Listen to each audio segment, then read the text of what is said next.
These panels are from the webtoon School Bus Graveyard, which if you're anything like me, you saw the trailer, thought, that looks interesting, and proceeded to stay up till 3 AM binging the whole thing. If you also let that 3 AM binge session with the desire to draw like them, then you stumbled into the right video, because I'll be going over how to draw like Red, the creator of School Bus Graveyard.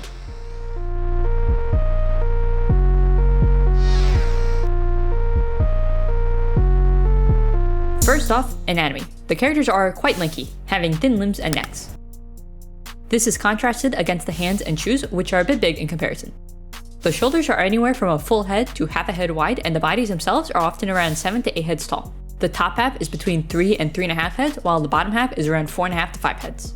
Moving on to the face, the eyes are very simple. A simple line for a top, a single line for the bottom, and a simple oval for the pupil. The eyes are around 1 eye to half an eye apart from each other, and the entire face can be divided into 3 or 4 chunks if you take the space between the eyes and the eyebrows.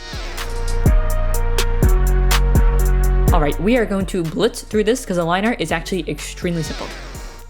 They use just a hard round brush with no tapered ends, unlike a lot of other artists we've studied before. The liner is also very thick and not super detailed, using just lines they need to get the image across.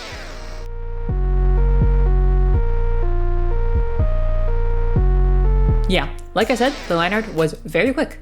Step 1, place down the base colors. Step 2, take any line art that's inside a color and change it to be a darker version of said color. This helps give it an overall softer look. This includes the outline of the pupils, by the way. Step 3, yeah, so this is when I ran into my first surprise. There's no shading. I noticed this partway into the webcomic when I was like, wait, do these not have any shading? And yeah, the answer is no, they really don't. At least, I don't think they do. They don't seem to.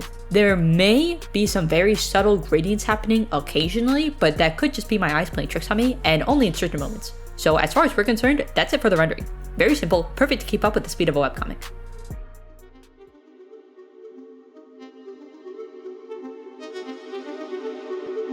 This master copy went by pretty smoothly. I had never used a brush that doesn't taper, so it was a bit of a cool experience. When I drew the hair, I thought it was cool how they made the hair look more detailed with so few strokes. The final touch of adding the freckles was a bit of a challenge finding a nice brush, but after that, it was done. I think it came out well.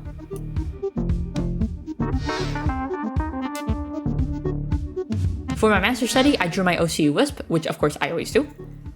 Honestly, I didn't really know where I was going with the pose. I kind of just made it up as I went, which I think because of that, the head perspective is a bit wonky, but overall, it's fine.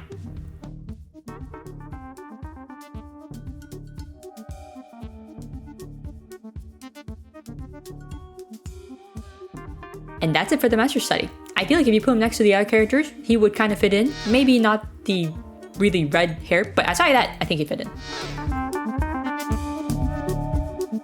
Now it's time to take some parts that I like and mix it into my own style.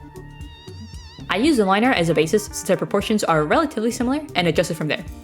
I use the real G pen brush for my liner, which I like to keep loose and messy. I did go back in and mess with the anatomy a bit since I felt like it felt a little bit too off for my style.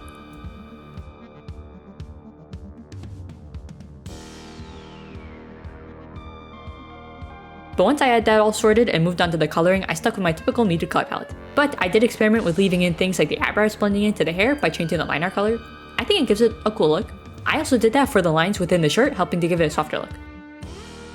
Let me know what you think. Red was a fine artist to learn from, especially with such a simple style.